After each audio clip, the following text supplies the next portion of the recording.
All right, I'd like to welcome you to today's Reed and Christine Halliday Executive Lecture Series. Today's speaker is Scott Mitchell. Scott has a great career in the NFL as a quarterback, playing for a number of NFL teams, including the Dolphins and the Lions. He was a starting quarterback and star at the University of Utah. Just recently, he was inducted into the Utah Sports Hall of Fame just a couple weeks ago. Scott was most recently a part of one of the network TV shows, Biggest Loser, and he'll talk about that. And I always have a hard time saying that, Biggest Loser, but when you understand, obviously, the show, you get it, right? If you haven't seen the show, it's kind of an odd thing. But Scott is an entrepreneur, and we're excited to have him today. Scott's married to Wendy, and he has 5 children, Ashley, Madison, Josh, Haley, and Zach. And they live in Springville, Mapleton area. Let's give a round of applause to Scott Mitchell.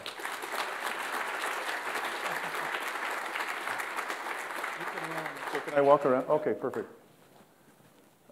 Good morning, everyone. Thank you for being here. About a year and a half ago, I was in a hospital in Phoenix, Arizona with my dad. We were in an intensive care unit, and it was moments before he was going to die. And as I was sitting here contemplating this moment, this is the moment, the end of my mortality of my father and my time with him. And my mind was full of all these emotions, and there was this sadness and frustration and disappointment, a lot of different things happening. My dad basically was dying from being overweight. For 6 years, he'd battled diabetes, and diabetes had won, and his body had just been torn apart by different causes related to diabetes. And it was awful to watch this happen to my father. But as I was sitting here, I was trying to make sense of all of what had happened to him and what was going to happen. And to give us more privacy, one of the nurses closed the door to the room. And when she closed the door, there was this picture of these butterflies that appeared on the wall.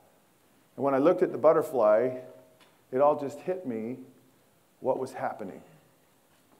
My dad was an old, worn-out caterpillar who was going to go into a cocoon, and he would emerge someday as this beautiful butterfly. And in this really tender moment in my life, I found a great measure of peace, knowing that it was going to be okay, that I was going to be okay, and that my dad was going to be okay, and that this was all going to work out. 2.5 months later, I was in the LA Coliseum at the 50-yard line. The LA Coliseum is one of the most iconic sports venues in the world. They've had Olympics and World Cup finals, a Super Bowl. It's the home of the USC Trojans. And it was my arena as a professional athlete. And I relished being at the 50-yard line with millions of people watching and the spotlight on me, and I had a football in my hand and I could do no wrong. And I loved that feeling. But this moment, I was absolutely terrified. I was standing on the altar of obesity sacrifice, moments before The Biggest Loser was going to start. And there I was in a pair of shorts. And that's it, weighing 366 pounds. And I played quarterback in the National Football League. And I was big. I mean, I was really big. And I gained so much weight. We actually went on vacation as a family. And we were in Hawaii, and I was snorkeling. And a whale watching boat came by and actually started taking pictures of me in the water. That's how big I'd gotten. Here I was in my arena, moments before millions of people that were going to see me. And I was absolutely terrified. I can't do this. I don't want to do this. I don't want to go in front of millions of people and say, you know what, I have a problem here. I don't know what to do about it. And it's a real struggle.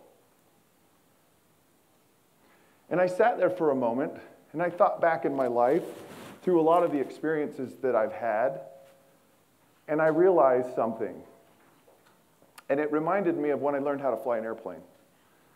Flying an airplane is like learning how to drive a car.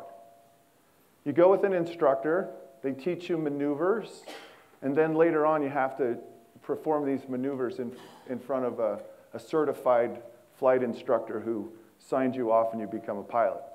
About the only difference between driving a car and flying an airplane is it's a little bit trickier to parallel park an airplane in the air, but it's possible.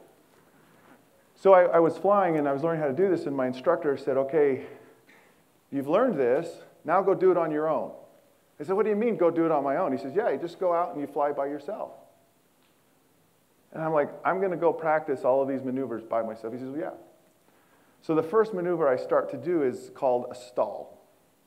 And it's where you pitch the airplane to an attitude where it no longer produces lift and it starts to fall out of the sky or stall.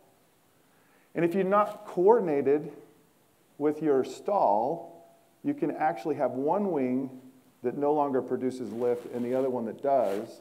And what happens is you turn like this and you get into a spin.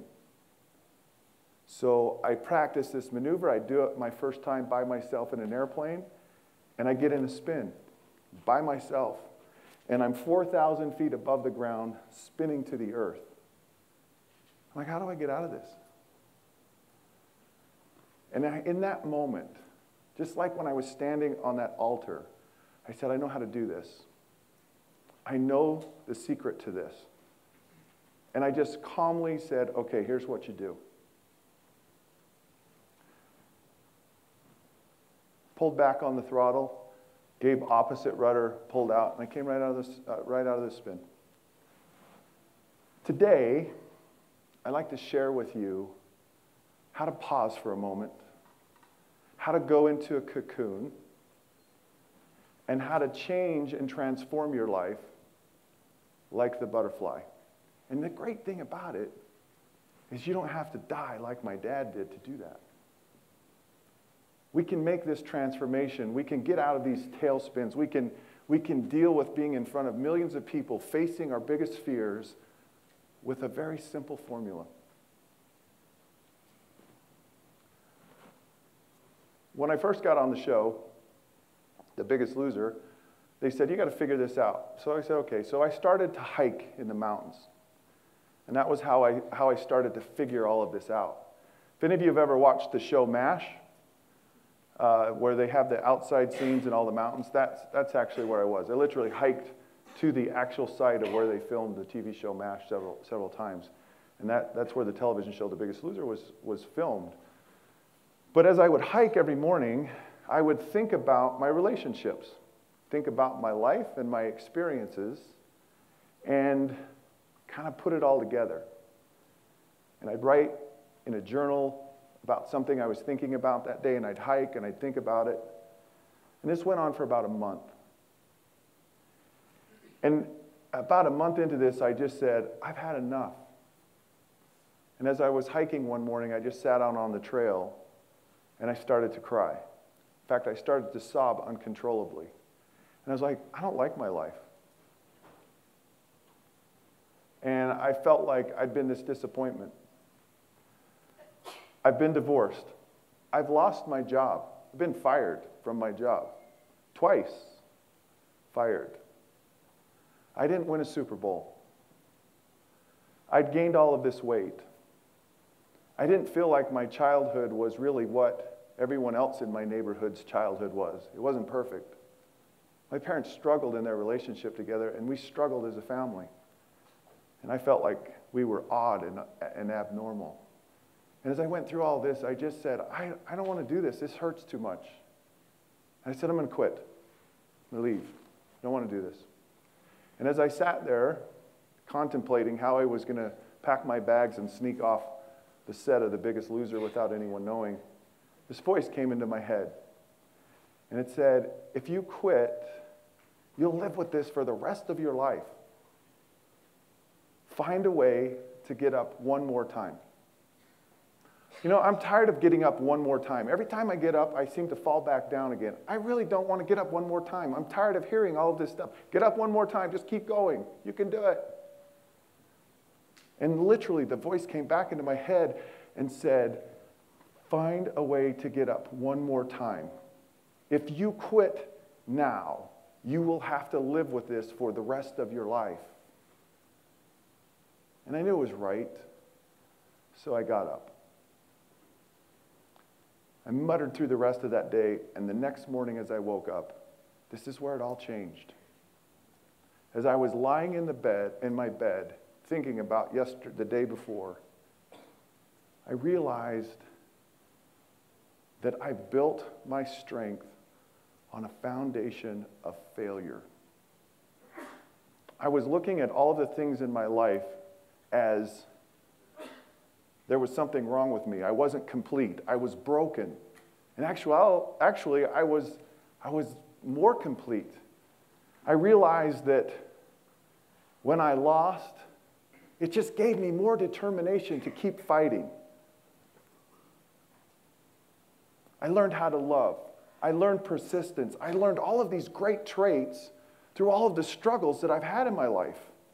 And I looked at those as a negative, and they were actually everything. They were my foundation. They were my strength.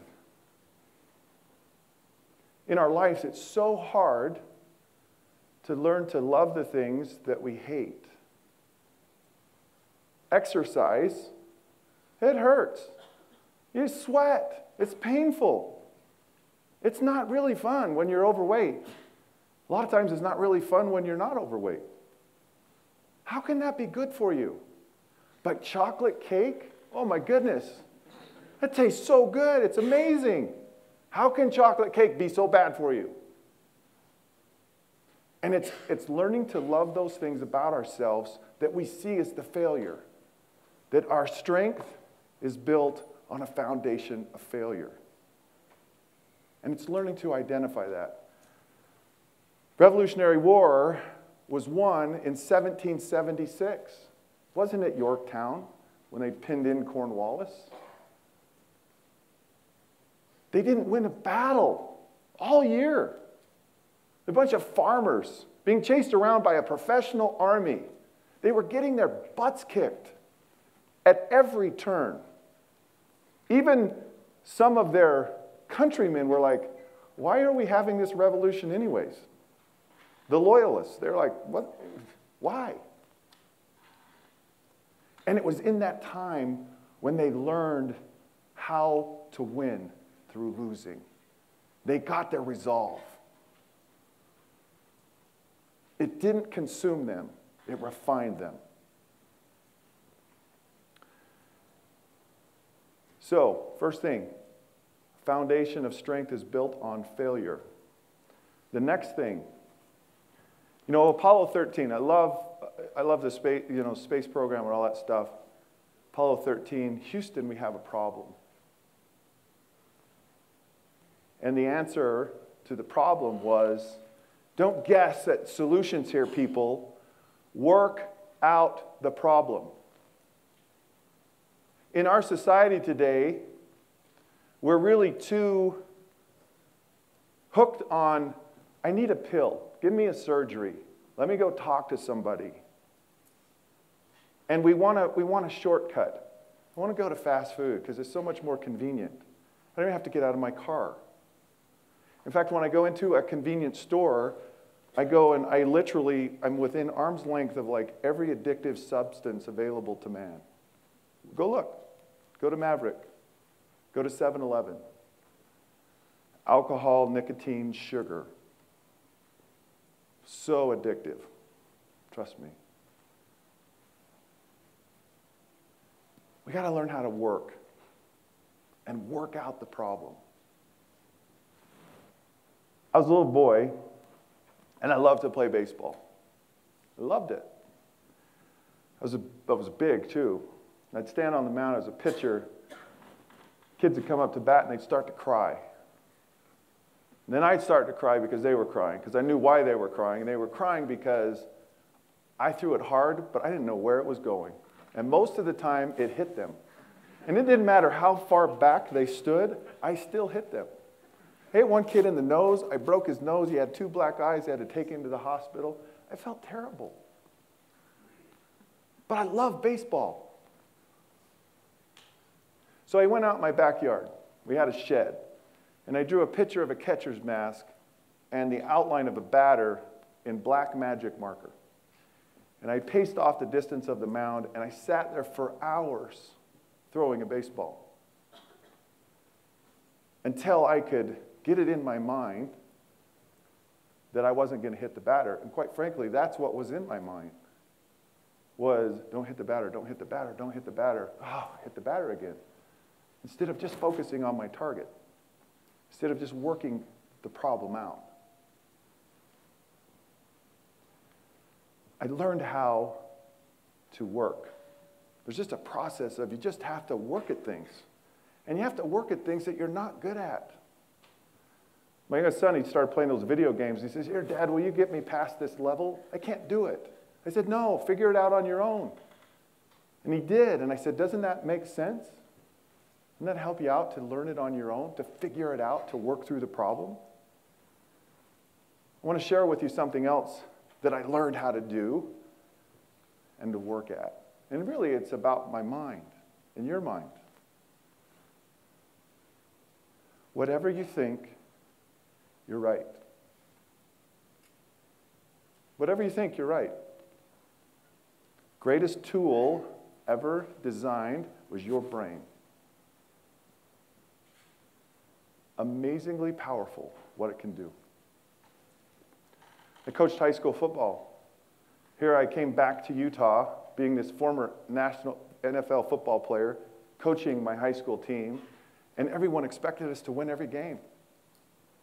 Oh, you guys are going to be so good because you know, NFL and you're the coach, and that's just how it works. So our first game, we lost 16-0. Our second game, we lost 31-7. I'm like, holy cow, this is hard. I went into the meeting on Monday after our game, and we were watching the game film. And I looked at all the players, and I'm like, okay, this is not acceptable. Get out. I want all the coaches out of here. And I sat there with the players. I go, I know you're better than what I see on the film, and I know you've been coached better than that. What's going on? Well, Coach, we don't believe we can get a first down. We believe we're going to get pulled out of the game if we make a mistake. And really, we don't even think we can win. What shocked me is they actually told me what they were really thinking. And I said, you're right. Isn't that what's happening? I told him this experience I had witnessed in my life about an event Tiger Woods was at. He pulled 5 random people, and he said, okay, whoever hits a golf shot closest to the hole wins a Buick. Let me give you some advice before you start. He says, all I focus on is my target. You guys are going to get up here and you're going to be worried about everything but the target. Just focus on the target. The first guy gets up to hit the shot. He looks at the crowd and says, everyone heads up over there. Where did he hit it? Right in the crowd. I'm like, holy cow, isn't that amazing? The next guy got up and he duck hooked it in the water. And the third guy got up and he hit it way over the green. And the fourth guy hit it in the sand. And the fifth guy dribbled it 15 yards down the fairway. No one even hit the green, let alone the target. Whatever you think, you're right. You need to get out of your own way and let your mind do what it's capable of doing. So I told my team, I said, look, we score 50 points a game. Get it in your head. That's what we need to do. And here's how we practice to do it. The next game, we won 34-0. My first win as a football coach. And you'd think I was excited. We went into the meeting and everyone, yay, we're winning. Oh, this is great. Before the meeting started, the team sat down, the coaches started to watch the game film, and I kicked all the coaches out of the room. And I looked all the players in their eye, and I said, you did not believe me. I know we're all supposed to be excited that we won 34-0. I don't care about that. You didn't really believe you could score 50 points, did you? And they looked at me and they said, no. And I said, but now, after the game, you know you could have scored 50 points if you really believed it, right? And they said yes. So, we're going to score 50 points this week. Next week we played Provo High School, and we won 50-14. So I learned how to work a problem physically, but I also learned how to work it in my mind mentally. I was in the 6th grade. We had career orientation week. And we went through and did all these aptitude tests. And at the end of the week, you sat down with a counselor, and they chose your career path.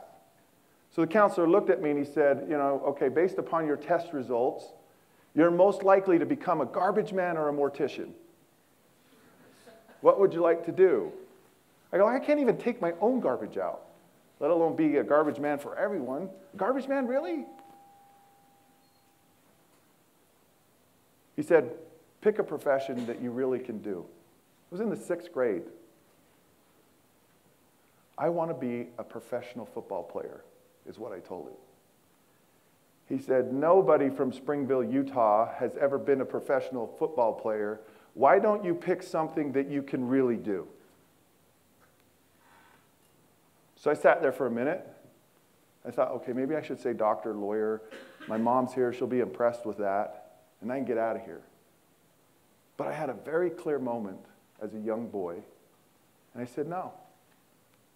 So I told him, I'm going to be a professional football player. And that's what he wrote down as my career choice in the 6th grade. In 1990, I was drafted by the Miami Dolphins, and I became the first person from Springville, Utah, to play professional football. Why? Was I just lucky? Was I just big and tall? No. Because I thought it in my mind, and I worked the problem. I knew it. I believed it, and I expected it.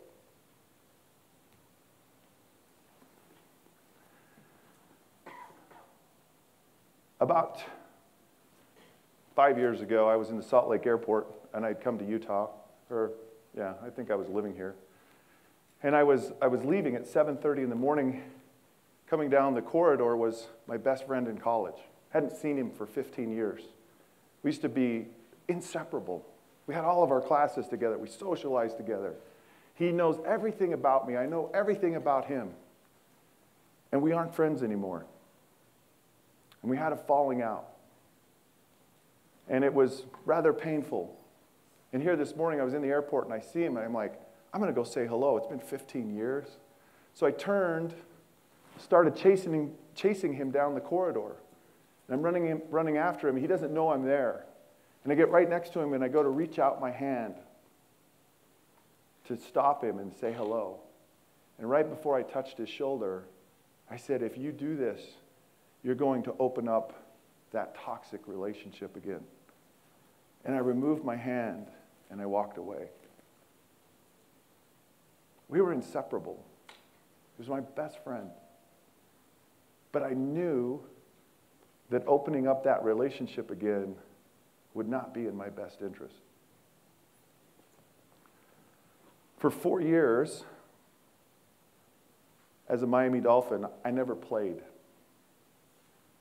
But I surrounded myself with really good friends and really good people, the best. On my left was a guy named Don Shula. Don Shula is the all-time winningest coach in NFL history. No one will break his record. Say it's almost impossible. Coaches don't last long enough to actually win enough games to beat his record. And he was amazing. And on the other side was a guy named Dan Marino. Dan Marino is probably arguably one of the greatest quarterbacks ever to play professional football. It's kind of funny, my mom, a couple of months after I got off The Biggest Loser, she called me up and she said, I just watched a commercial on television, and Dan Marino lost 22 pounds on Nutrisystem. And you lost 120 pounds on The Biggest Loser. You're finally better than Dan Marino.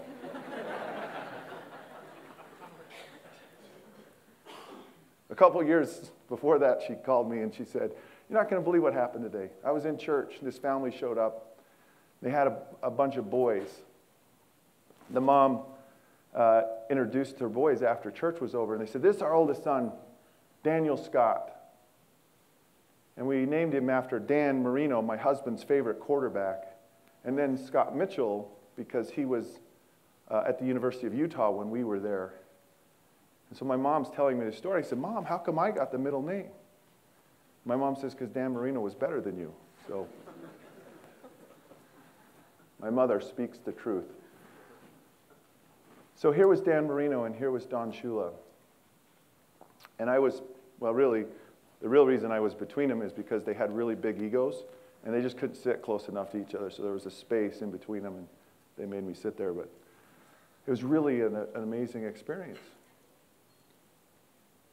My 4th year, we're going to Cleveland, and I get really sick on the airplane. Plane lands. I'm so sick by the time the plane lands in Cleveland, they take me to the hospital. The doctor looks at me in the hospital, and I'm there with our athletic trainer, and he goes, this is really bad. He's got a really rare form of conjunctivitis, pink eye. Highly unusual. He will not be able to play in the game tomorrow. Athletic trainer says, well, it doesn't matter. He doesn't play anyways. It's okay. Keep him away from everyone and don't let him play. The whole night I'm up sick in my hotel room all by myself. Didn't sleep a wink. All of the classic, vomiting, all the great stuff when you're sick. Miserable. Go to breakfast the next morning. Tell the doctor, if you needed me to play in an emergency, I could. I don't have a lot of energy. He said, well, suit up. Stay away from everyone and don't warm up. So I went on the field in my uniform. I didn't sweat a drop. I didn't pick up a football. I didn't do one stretch, anything. I didn't run 5 feet to warm up. Game starts. We get the ball, go down the field. Dan Marino scores a touchdown. Get the ball back again, go down the field, score another touchdown. Get the ball again, going down the field at 2nd down and 10. Dan Marino drops back, plants on his Achilles, and blows it out. Coach Shula turns to me and goes, Mitchell, you're in. And I'm like, come on, this is so unfair. He said, I didn't get to warm up, and I was sick all night. This is the first game I actually get to play in the NFL. Are you kidding me? So I'm over there, and I'm just laughing because it's so ridiculous. So I'm doing jumping jacks. I'm trying to throw and get warmed up. I go in the game, and the first pass, I throw it to a receiver on the outside. He slips and falls. It hits the defensive back in the stomach. He runs it 97 yards for a touchdown. My first pass. In fact, it's still a Cleveland Browns record today.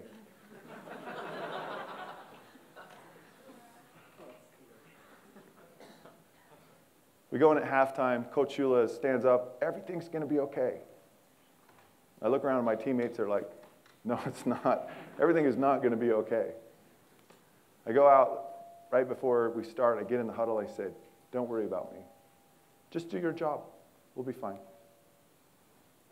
I threw for 250 yards in the second half. I threw 3 more touchdown passes to our team. So I had 4 on the day. I was named AFC Offensive Player of the Week. The first game I ever played in the NFL. It was because I had surrounded myself with great people. I removed my hand from the toxic relationship. I identified. It was hard. I'm telling you, he was my best friend.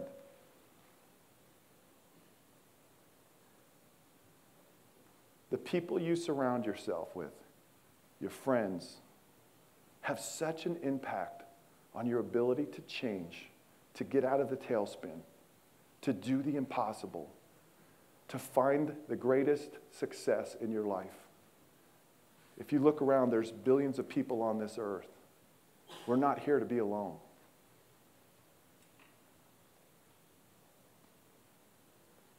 We're here to help each other. Coach Shula helped me a lot. When we were practicing one day, we had 2 full-length football fields.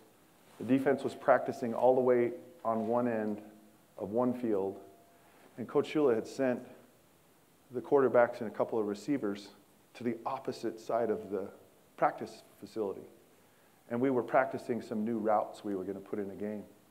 Dan Marino goes, you know, my arm's kind of sore today. Scott, why don't you do this? I'm like, yeah, this is great. I never get to practice. So I throw these passes. I complete the first one, second one. I complete 9 passes in a row. And the 10th pass, I throw incomplete. Coach Shula from 2 football fields away yells, what in the hell is going on over there? I send you over there to practice. There's not even a defense over there. And you're throwing incompletions. He's yelling this across 2 football fields. All of South Florida heard him. I was embarrassed and humiliated. I was like, Coach, didn't you see the first 9 passes? I mean, I completed 9 out of 10. That's like 90%. That's really good. It's better than a C average.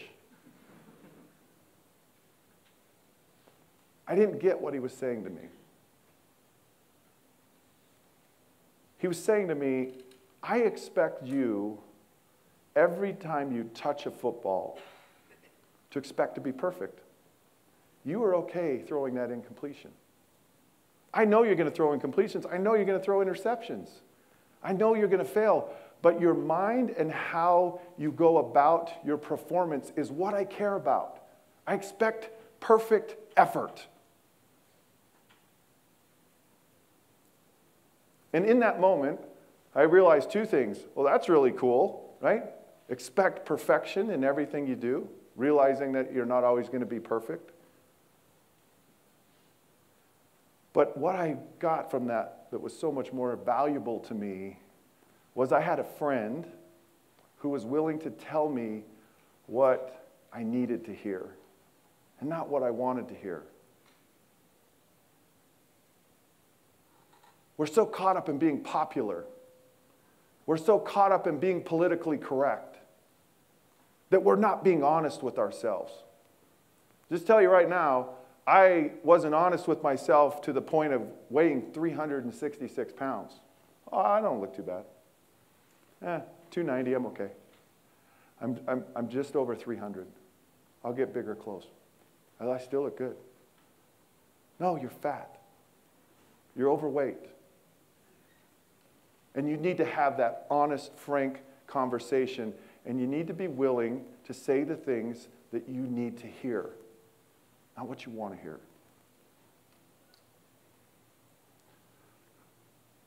Words are worth 1,000 pictures. A word is worth 1,000 pictures. When I started coaching football, I was so afraid that no one would show up. So I went in the halls and anyone that was any size, I said, come and play football. There was this kid, he was 70 pounds overweight. And I went up to him, I said, hey, you need to come play football. He said, really, me? I said, yeah, come out and play. He said, okay.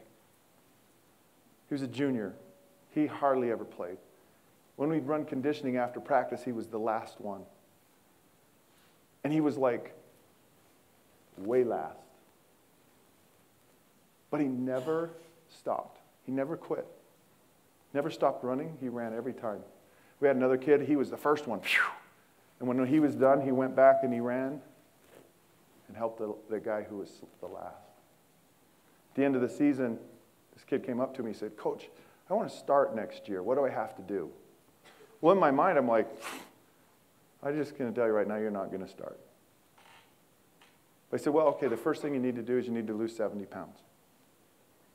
Came back the next year, he lost 70 pounds. He ended up starting on our football team. He was our most inspirational player. He made the All-Valley Elite 11.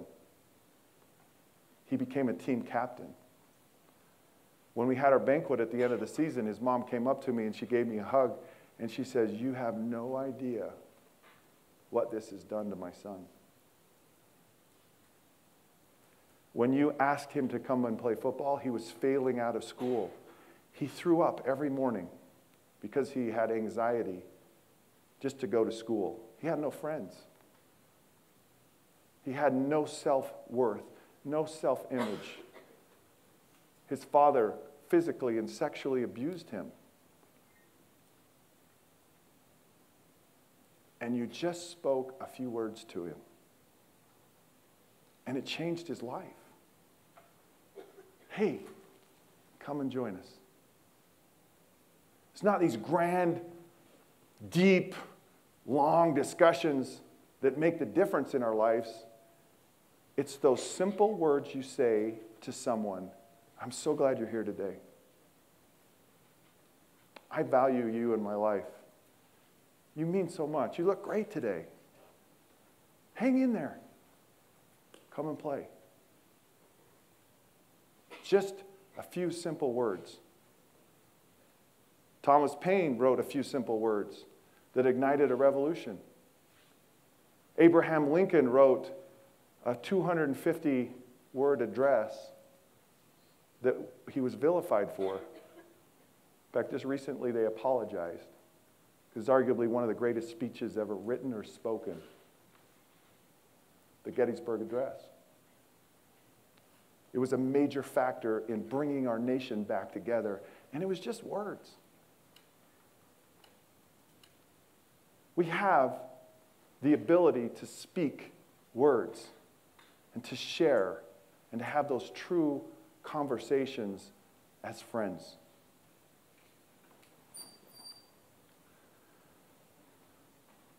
They found that you're more willing to give up something that you already have than to get something you don't.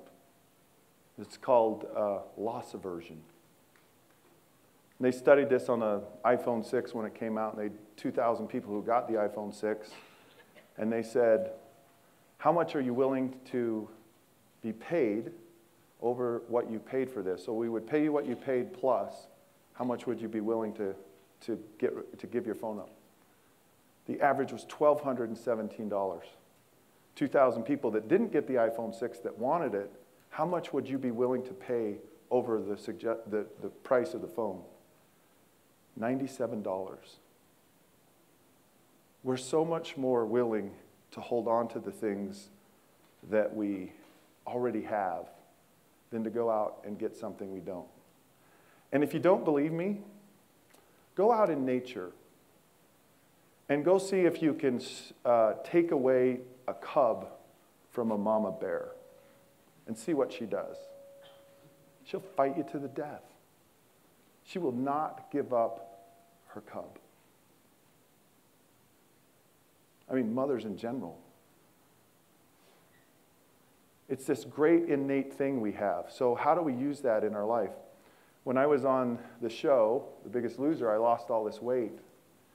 And how I did it is when I came home, I got rid of all my clothes.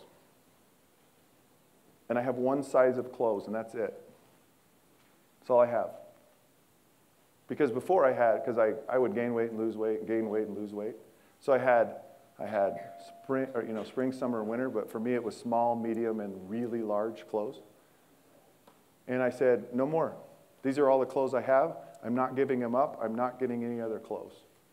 So I found the ability to change and to use that loss aversion or that economy, and I flipped it around to help me to overcome something.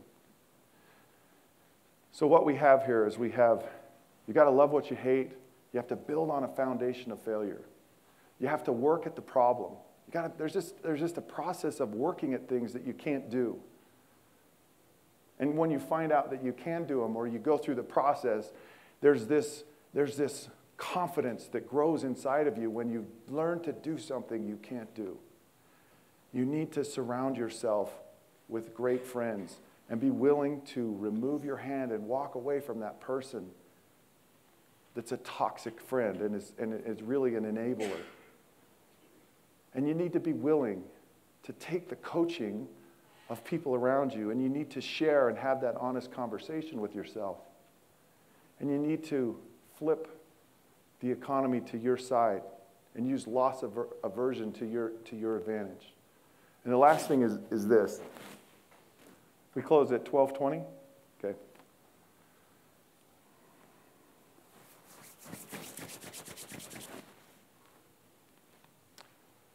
The West was won when they put up barbed wire. We came out here, it was lawless. We could go out and do anything we wanted. We could rob trains, we could steal cattle, anything goes. Wild West. That's what happened to me before I went on the show. I was consuming between 7,000 and 10,000 calories a day. Almost 1,500 calories in breakfast. I ate whatever I wanted. I was like, okay, I'm going to get fat. I'm going to get really fat. And I had an office up in Salt Lake, and I drive there every day. And when I come home at night after consuming lunch and snacks and all this, I would stop at Popeye's Chicken at the point of the mountain, because I had to, because it was there.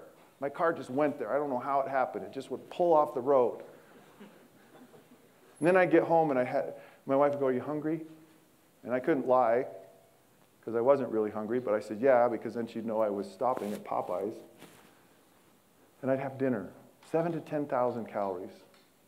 When I recognized that my environment around me was not predetermined and that I could change the course of my life.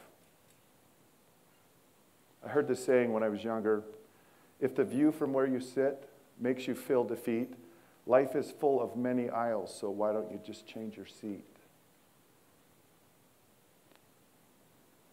I don't have to stop at Popeye's Chicken. I can choose what happens to me in my life all the time, even in death. I coached a young man. He got up in front of our team, and he said, "I've got something to say." He spoke his piece. We ended practice. He got in a car, drove across the parking lot with 3 of his friends, and he never made it out of the parking lot. The Jeep rolled over. It landed on his head. And I watched all of it. It was right there. And I was like, oh my goodness, I have a player who just died. What do I do? How do I deal with this? And for months, it just ate at me. Because this wasn't right. He's such a great kid. He was the one that finished first. He was the one that went back to the kid who couldn't run. I was in my office in my house about 7 months after this accident. And this thought came into my mind, just so clear. And it was this: he chose to die. He could have lived. They could have kept him alive, and he would have been a vegetable. But he knew that it was better for him, and he could do more in dying than in living. He was an organ donor. All 7 of his organs were donated. A young man who was 10 years old got his kidney. His dad spoke to us and said, I know this is tragic to you, but it's a miracle to me. My son's died 3 times and come back to life. He's been on a transplant list for 410 days. We've given up hope. And he lives today. A woman got his liver. She comes to Springville, Utah once a month to go say thank you. First time she came, she got lost, and she went in the grocery store. She was trying to find directions to the cemetery, and she ran into this young man's mother. And it was such a healing for his mother to find out that her son still lived, even though he died. You're not victims. Hard things happen in our lives. But you can change your seat. Nature so beautifully illustrates to us how we can transform ourselves and change into something that we thought was impossible. The caterpillar finds within itself the ability to transform into this magnificent butterfly. It didn't go outside. It didn't go find a pill. It didn't do any of this. It looked from within, and it sprouted these beautiful wings. I know that all of you can find that greatness within yourself and become that butterfly. Thank you.